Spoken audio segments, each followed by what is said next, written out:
RSB news 9 में आप सभी का खैर मकदम है।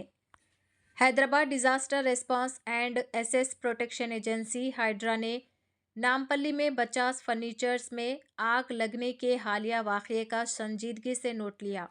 वाक़ये के बाद हाइड्रा कमिश्नर ए.वी. रंगनाथ ने जीएचएमसी और फायर डिपार्टमेंट के अहलकारों के साथ मिलकर नामपल्ली इलाके में फर्नीचर की कई दुकानों का जामे मुआयना किया। मुआयने के दौरान अहलकारों ने फायर सेफ्टी के उसूलों की खिलाफ वर्जी करते हुए ज़ख़ीरा किए गए म्यारी फर्नीचर को जब्त किया। उन्हें ख़तरनाक हालात मिले जो कई दुकानों में आग के हादसात का बाइस बन सकते हैं। Hydra commissioner A.V.. रंगनाथ ने कहा कि जीएचएमसी, फायर, रेवेन्यू और बिजली के महकमों के साथ तालमेल के साथ मुआयना जारी रहेगा। उन्होंने खबरदार किया कि फायर सेफ्टी उसूलों की खिलाफ वर्जी करने वालों के खिलाफ सख्त कानूनी कार्रवाई की जाएगी। कमिश्नर ने आवाम से अपील की कि वो फायर सेफ्टी की खिलाफ वर्जियों की वीडियोज़ या तस्वीर हाइड्रा कंट्रोल रूम के नंबर 9000113667 पर शेयर करें। ये कहते हुए कि ऐसे हादसात को रोकने के लिए आवाम का ताउन निहायत ही ज़रूरी है। चैनल को लाइक करें, शेयर करें और फॉलो ज़रूर कर लें। మన ఫైర్ యాక్సిడెంట్స్ నాంపల్లిలో స్టేషన్ రోడ్లో మన 29 మన పోయిన శనివారం అయింది. దాంట్లో 5గురు చనిపోవడం జరిగింది. ఇట్లా మనకి ప్రతినిత్యం కూడా మనకి చాలా మంది ఇట్లా ఫైర్ యాక్సిడెంట్స్ లో వాళ్ళ కుటుంబాలు కానీ లేకపోతే అక్కడ పనిచేసేవారు కానీ వాళ్ళు చిక్కుకొని వాళ్ళు అక్కడ చనిపోయిన పరిస్థితులు మనం నిత్యంగా చూస్తున్నాం. దీనన్నిటికీ కారణం ఒకటే, అక్కడ ఏమవుతుందంటే స్టోరేజ్ మెటీరియల్ అంతా కూడా ఉంటుంది. ఫైర్ సేఫ్టీకి సంబంధించిన ఎటువంటి పర్మిషన్స్ కానీ ఫైర్ సేఫ్టీకి సంబంధించిన ఎటువంటి ప్రోటోకాల్స్ కానీ వీళ్ళు పాటించకుండా దానికి ఎటువంటి వాళ్ళు దానికి సేఫ్టీకి సంబంధించినటువంటి ఏ మెకానిజం కూడా లేదు. తప్పించుకోవాలంటే కనుక స్టైర్స్ కూడా మీరు చూశారు మొత్తం ప్యాక్ చేసి ఉన్నాయి. మొత్తం పార్సిల్స్ అన్ని బట్టల పార్సిల్స్ పెట్టున్నాయి. అది అంటుకున్నదంటే కనుక ఈ బట్టలు అనేది చాలా ఇన్ఫ్లేమబుల్ మెటీరియల్, అంటే ఇమ్మీడియట్ గా అంటుకుంటుంది అనమాట. లైక్ నిన్న చూసాం కుర్చీలు అంటుకున్నాయి మన నాంపల్లి.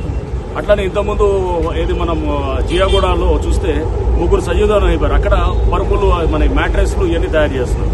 అంటే ఇవన్నీ ఇన్ఫ్లేమబుల్ మెటీరియల్ అనమాట.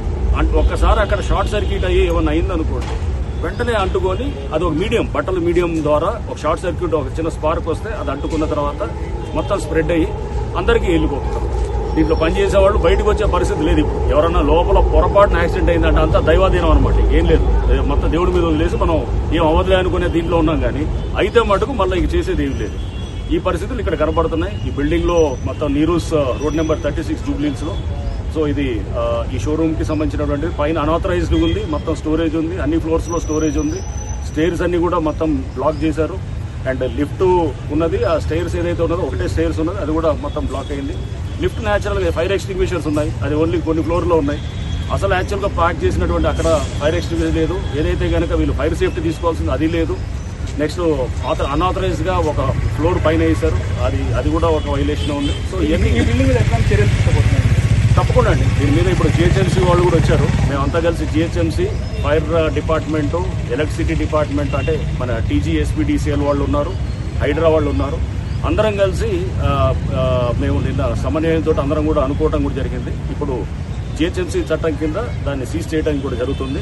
సీజ్ చేసి దానికి పవర్ డిస్కనెక్ట్ చేయడం. పవర్ డిస్కనెక్ట్ ఎందుకు చేస్తున్నామంటే అది ఇమీడియట్ గా అది లేకపోతే స్పార్క్లో లేదా ఏదైనా ఈరోజు సాయంత్రం అవ్వచ్చు. ఇప్పుడు మీరు అనొచ్చు నోటీసులు ఇవ్వకుండా ఎలా చేశారు, నిన్న పేపర్లో చెప్పిన అందరికీ కూడా. ఇప్పుడు నోటీస్ ఇస్తే ఈరోజు సాయంత్రం అయింది అనుకోండి యాక్సిడెంట్, లేదా రేపు పొద్దున అయింది అనుకోండి, దానికి బాధ్యుడు ఎవరు?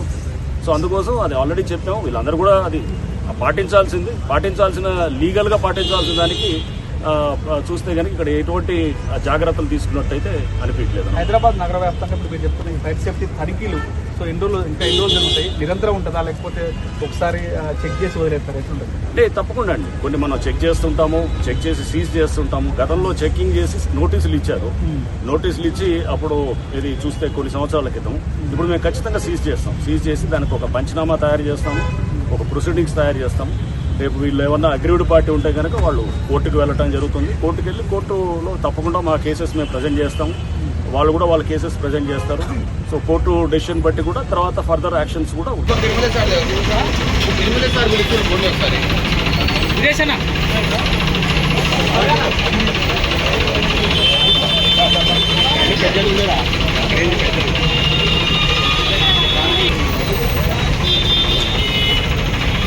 రోజు